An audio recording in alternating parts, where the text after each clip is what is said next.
G'day viewers. In this segment we'll talk about multiplexing schemes which allow the bandwidth of a link to be shared. Okay, so recall that multiplexing is just the fancy network word for sharing. The classic scenario is sharing the bandwidth of a link amongst the different users. I'm going to talk about two different methods which you use to do that: time division multiplexing and frequency division multiplexing. Here we go. Okay, so in time division multiplexing, this is simply sharing over time. Different users take turns on a fixed schedule at different times. So you can see here we have traffic coming in from 3 users on the left. And a portion of the traffic is taken from each of those users in turn.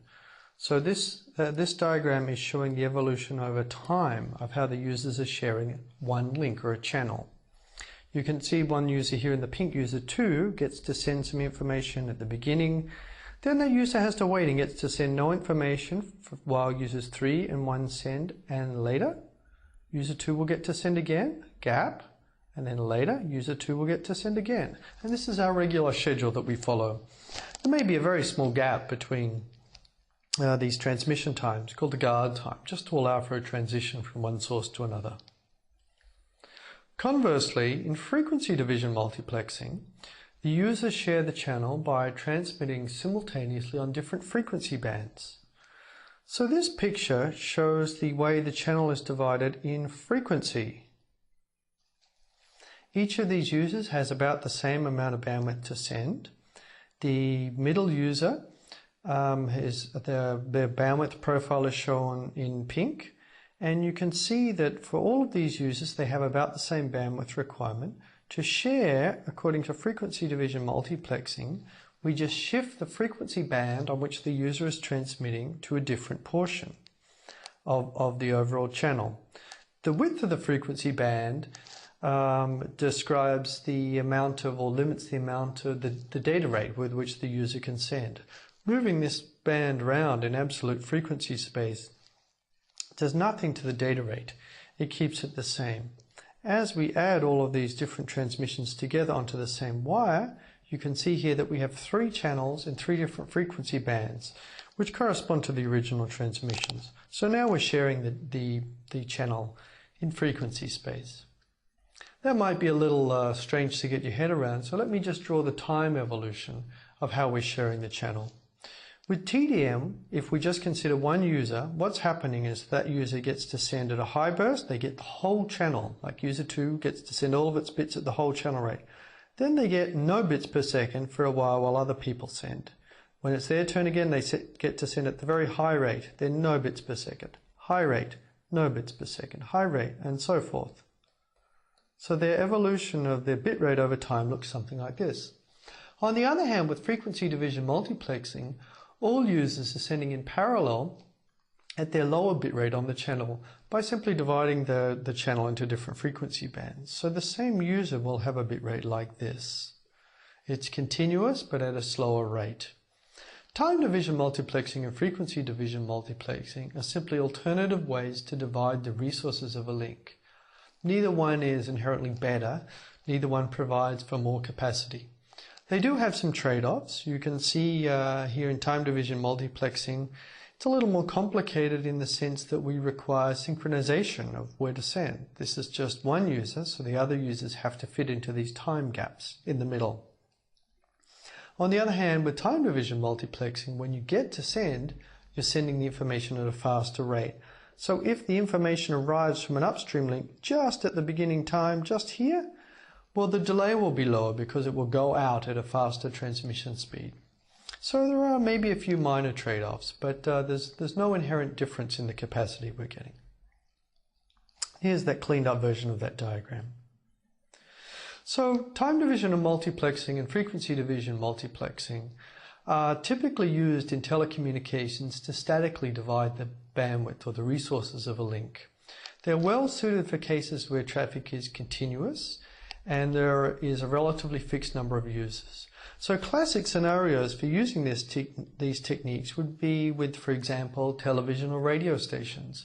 These stations might always transmit. You could allocate them a different frequency band. They can all send in parallel on their different frequencies, and the spectrum is used effectively. This is good.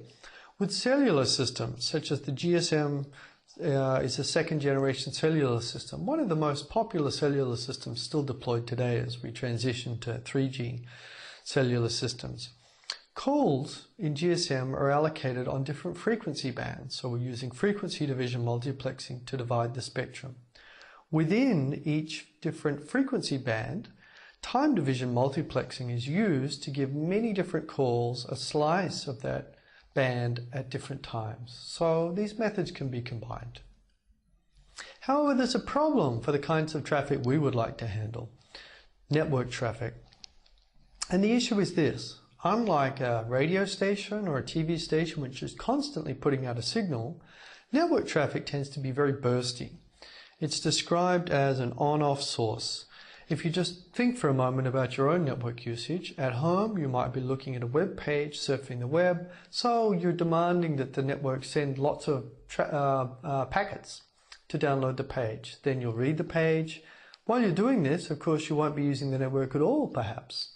You will be imposing no load on the network, so there'll be a short pause. Then you might do something and there's a burst of activity again, and so forth. In short, the load in data communications networks of a particular user usually varies greatly over time. If I just make up, here are different users, user 1 and user 2. These are completely hypothetical as examples. Here's a profile for user 1, maybe this is the different rate at which they send traffic over time. Sometimes they're very busy, sometimes they're not so busy, they're not doing much. And user 2, we could see they might look like this. Okay, that's just an example. What does it mean? Well, it means that methods such as time division multiplexing and frequency division multiplexing, which are geared towards continuous traffic for a fixed number of users, are not very effective. To serve these users well in the network, we would need to allocate a bandwidth level here, R, which corresponds to the amount of bandwidth they need when they actually need the network. If we have to pick one level, we want to pick this level. If we picked a much lower level, then they wouldn't have enough bandwidth when they actually wanted to use the network. But of course, the difficulty with this level is we're wasting all of the bandwidth. I'm shading in the portion here, which is not being used at any given time. That's a waste. This is good bandwidth. We'd like to get something out of it.